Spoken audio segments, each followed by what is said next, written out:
Hello மக்களே, TNPSC group 4 தேர்வர்கள் அனைவருக்கும் வணக்கம். இந்த வீடியோவில் அந்த தேர்வு அட்டவணையில் டெஸ்ட் நம்பர் 1ல் கொடுத்த அந்த டாபிக்ஸ்க்கான ஸ்டடி மெட்டீரியல் அண்டு சிலபஸ் பற்றி தான் இந்த வீடியோவில் பார்க்க போகிறோம். ஆல்ரெடி நம்ம சேனலில் இன்ஃபார்ம் பண்ணியிருந்த மாதிரி இன்றைக்கி மே 5ஆம் தேதி குரூப் 4க்கான கிளாஸஸ் இன்றைக்கி காலையில் ஸ்டார்ட் பண்ணிட்டோம். பேட்சில் ஜாயின் பண்ணியிருந்த ஸ்டூடெண்ட்ஸ்க்கு இன்ஸ்ட்ரக்ஷன் காலையிலேயே கொடுத்துருப்பாங்க.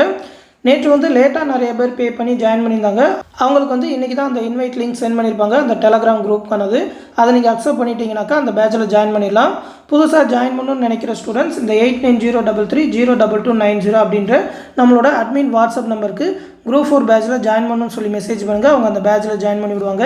இன்றைக்கி காலையிலேருந்து அந்த பேட்ச் ஸ்டார்ட் பண்ணோம். இந்த பேட்ச் பற்றி ஆல்ரெடி இன்ஃபார்ம் பண்ணியிருப்போம். ஃபீஸ் பார்த்தீங்கன்னா 999 ரூபா சொல்லியிருக்கோம். நம்மளோட டிஎன்பிஎஸ்சி எம்எஸ்சி ஓல்டு ஸ்டூடெண்ட்ஸ்க்கு 750 ருபீஸ் தான் சொல்லியிருக்கோம். இதிலே பார்த்தீங்கன்னா அந்த டிஎன்பிஎஸ்சி தமிழோட நியூ சிலபஸ்க்கான ஸ்டடி மெட்டீரியல், அது மட்டும் இல்லாமல் 15,000 ப்ளஸ் ப்ரீவியஸ் இயர் கொஸ்டினை டாபிக்ஸ் வைஸாக பிரித்து கொடுத்துருக்கோம். தமிழ் மேக்ஸ் அப்படின்னு சொல்லி எல்லா டாப்பிக்குமே தனித்தனியாக பிரித்து ப்ரொவைட் பண்ணியிருக்கோம். அது மட்டும் இல்லாமல் மேக்ஸ் ரீசனிங்கான கம்ப்ளீட் வீடியோ கிளாஸஸ் ஒரு 20+ டாப்பிக்கான 3000+ மேக்ஸ் ப்ராப்ளம்ஸ் அதில் சால்வ் பண்ணி வீடியோவாக கொடுத்துருக்கோம். அது மட்டும் இல்லாமல் ஒரு 25 தேர்வுகள் கண்டக்ட் பண்ணுவோம். அந்த தேர்வில் கேட்குற மேக்ஸ் ரீசனிங்கான எக்ஸ்ப்ளனேஷன் வீடியோஸ், அது மட்டும் இல்லாமல் ஸ்டாண்டர்ட் வைஸாக எடுத்த 30,000+ ஒன் வேர்ட் ஆன்சர்ஸ், அது மட்டும் இல்லாமல் புக் பேக் கொஸ்டினுக்கான separate PDF, special book PDF, polity ஹிஸ்ட்ரியோட அவுட் சோர்ஸ்க்கான ஸ்பெஷல் புக் பிடிஎஃப், லாஸ்ட் 1 இயர்க்கான கரண்ட் அஃபேர், இது எல்லாமே அந்த பேட்சில் ப்ரொவைட் பண்ணுறோம். விருப்பம் இருக்கிறவங்க அந்த பேட்சில் ஜாயின் பண்ணிக்கோங்க. ஃபீஸ் பே பண்ணணும்னு நினைக்கிறவங்க 8903716083 அப்படின்ற கூகுள் பே நம்பருக்கு பே பண்ணிவிட்டு இந்த அட்மின் நம்பருக்கு ஒரு ஸ்க்ரீன்ஷாட் சென்ட் பண்ணால் போதும், அந்த பேட்சில் ஜாயின் பண்ணி விட்ருவாங்க. பேட்ச் பற்றி எந்த டவுட்னாலும் இந்த வாட்ஸ்அப் நம்பர்லேயே கேட்டு தெரிஞ்சுக்கோங்க. இப்போ அந்த சிலபஸ் பற்றி பார்ப்போம். எல்லா டெஸ்ட்டுமே பார்த்தீங்கன்னாக்கா Tamil, maths, current affair, GS எல்லாமே கலந்து தான் செட் பண்ணியிருக்கோம். ஃபஸ்ட்டு டெஸ்ட்டில் அந்த தமிழுக்கான டாபிக்லாம் பார்த்தீங்கன்னா அந்த எழுத்துக்களின் வகையும் தொகையும்ல வர இணை எழுத்துக்கள், மயங்கொலிகள், அது மட்டும் இல்லாமல் வினா எழுத்துக்கள், தமிழ் எண்கள், எழுத்துக்களின் பிறப்பு, சுட்டெழுத்துக்கள், அது மட்டும் இல்லாமல் அந்த மயங்கொலிகளில் வர ஒலி வேறுபாடு, அந்த லகர வேறுபாடு, இது எல்லாமே படிக்கணும். அதோட மெட்டீரியல் இப்போ ஸ்க்ரீனில் பார்க்குற மாதிரி தான் இருக்கும். அந்த தமிழ் இலக்கணம், அந்த எழுத்தில் ஆரம்பித்து அந்த எழுத்து இலக்கணம், அது மட்டும் இல்லாமல் அந்த எழுத்துக்களோட வகைகள், சுட்டெழுத்துக்கள், வினா எழுத்துக்கள், அதுக்கப்புறம் இணை எழுத்துக்கள், அதுக்கப்புறம் மயங்கொலிகள் படிச்சுட்டு உடனே அந்த ஒலி வேறுபாடும் படிக்கணும்.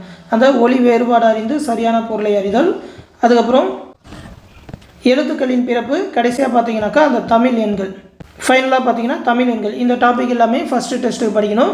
இந்த தமிழ் டாபிக் படிச்சுட்டு கூடவே பார்த்தீங்கன்னா இந்த டாப்பிக்லேருந்து டிஎன்பிஎஸ்சியில் ப்ரீவியஸாக கேட்ட கொஸ்டின்ஸ் எல்லாமே கொடுத்துருப்போம். ஒரு 100+ கொஸ்டின், இது எல்லாத்தையுமே வச்சு ரிவிஷன் பார்த்துக்கோங்க. இந்த டாப்பிக்கில் ஃபுல்லாகவே ரெடி ஆகிடலாம். அடுத்து மேக்ஸை பொறுத்த வரைக்கும் எல்சிஎம் அண்ட் ஹெச்சிஎஃப் டாப்பிக்கான கம்ப்ளீட் வீடியோ கிளாஸஸ் கொடுத்துருப்போம். எல்லா மாடலுக்கான சம்முமே அதில் நடத்திருப்போம். அது மட்டும் இல்லாமல் ப்ரீவியஸ் இயர் கொஸ்டின் எக்ஸ்ப்ளனேஷன், இந்த எல்சிஎம் அண்ட் ஹெச்சிஎஃப் டாப்பிக்லேருந்து மட்டும் டிஎன்பிஎஸ்சியில் என்னென்ன கொஸ்டின் கேட்டிருந்தாங்களோ அதோட எக்ஸ்ப்ளனேஷன் எல்லாமே கொடுத்துருப்போம். புக்கில் அந்த எல்சிஎம் அண்ட் ஹெச்சிஎஃப் டாபிக் இருக்கிறது தனியாகவே ப்ரொவைட் பண்ணியிருப்போம். இது எல்லாமே அந்த குரூப்பில் இன்றைக்கி காலையில் அப்லோட் பண்ணிட்டோம். அடுத்து கரண்ட் அஃபேரை பொறுத்த வரைக்கும் ஜூன் 2024 மாதத்தோட current affair, June month current affair இப்போ நீங்கள் ஸ்க்ரீனில் பார்க்குற மாதிரி தான் இருக்கும். அதையும் டாபிக்ஸ் வைஸாக பிரிச்சே கொடுத்துருவோம். தமிழக செய்திகள், தேசிய செய்திகள், சர்வதேச செய்திகள், பொருளாதார செய்திகள் அப்படின்னு சொல்லி மொத்தமாக ஒரு 12 டாப்பிக்காக கிட்டத்தட்ட ஒரு 50 to 60 பேஜஸ் தான் வரும். இதிலே பார்த்தீங்கன்னாக்கா அந்த மாதத்தோட ஃபுல் கரண்ட் அஃபேருமே கொடுத்துருவோம். இதை மட்டும் படித்தாலே போதும். அடுத்து ஜிஎஸை பொறுத்த வரைக்கும் அரசு அமைப்போட இருக்கிற ஒரு 9 டாபிக், மொத்தம் பார்த்திங்கன்னா 37 யூனிட் உண்டு. அதில் 9 யூனிட் பார்த்திங்கனாக்கா ஃபஸ்ட்டு டெஸ்ட்டு சொல்லியிருக்கோம். இந்த பாலிட்டிலாம் பார்த்தீங்கன்னாக்கா ஸ்கூல் புக்காக இல்லாமல் நம்மளே தனியாகவே கண்டென்ட் மேக் பண்ணியிருக்கோம். ஏன்னா பாலிட்டிக்கு மேக்ஸிமம் அவுட் சோர்ஸ்லேருந்து நிறையா கொஸ்டின் கேட்பாங்க. ஒரு 9 யூனிட், இந்த 9 யூனிட் பார்த்திங்கன்னா கிட்டத்தட்ட ஒரு 70 பேஜஸ் வரும். அதை படித்தாலே போதும். இதை படிச்சுட்டு அதுக்கப்புறம் பாலிட்டியோட ப்ரீவியஸ் இயர் கொஸ்டின் வச்சு ரிவிஷன் பார்க்கணும். இந்த ப்ரீவியஸ் இயர் கொஸ்டினுமே தனியாக கொடுத்துருவோம். கிட்டத்தட்ட பார்த்திங்கனாக்கா ஒரு 475 கேள்விகள் உண்டு இந்த முதல் டெஸ்ட்டுக்கு மட்டுமே. இந்த 475 கொஸ்டினுமே டிஎன்பிஎஸ்சியில் இதுக்கு முன்னாடி கேட்ட கொஸ்டின்ஸ் இந்த ஒரு 9 டாப்பிக்லேருந்து. இதை கம்ப்ளீட்டாக படிச்சிங்கனாலே ரிப்பீட்டடாக இதே கொஸ்டினை தான் கேட்டுகிட்டே இருப்பாங்க. இதுதான் பார்த்தீங்கன்னா ஃபஸ்ட்டு டெஸ்ட்டுக்கு படிக்க வேண்டிய டாபிக். இதே மாதிரியே அடுத்தடுத்த டெஸ்ட்டுக்கு முதல் டெஸ்ட் முடிஞ்ச உடனே மெட்டீரியல் எல்லாமே அந்த குரூப்பில் ப்ரொவைட் பண்ணிடுவோம். விருப்பம் இருக்கிறவங்க புதுசாக பேட்சில் ஜாயின் பண்ணணுன்னாக்கா நம்மளோட அட்மின் வாட்ஸ்அப் நம்பருக்கு கான்டாக்ட் பண்ணி ஜாயின் பண்ணிக்கோங்க. தொடர்ந்து நம்ம சேனலோட அப்டேட்ஸை தெரிஞ்சுக்க மறக்காமல் நம்ம சேனலையுமே சப்ஸ்கிரைப் பண்ணி வச்சுக்கோங்க. இந்த பேட்ச் பற்றின ஃபுல் டீட்டெயிலை பிடிஎஃபாக இந்த வீடியோக்கில் டிஸ்கிரிப்ஷனில் கொடுத்துருக்கேன், எடுத்து பார்த்துக்கோங்க. அடுத்து இன்னொரு முக்கியமான அப்டேட்டோட சந்திக்கிறேன். நன்றி.